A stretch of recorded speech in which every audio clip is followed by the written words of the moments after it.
You mentioned Ryan Smith, your partner. You guys come from that old school where you worked hard, you forewent payment for yourself, paid your employees first to build this brand. The brand is standing up on its own.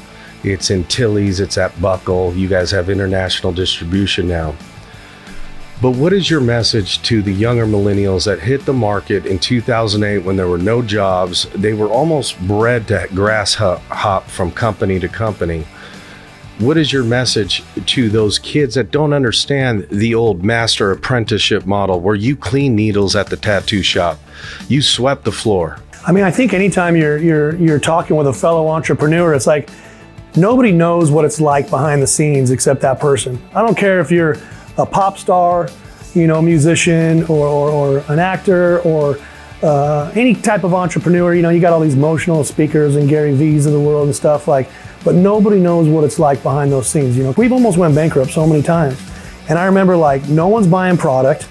We're having warehouse sales. I remember, I've never said this, but I had garage sales, and I would sell Sullen garage sales on my front lawn sometimes. We were just trying to survive, But at the same time,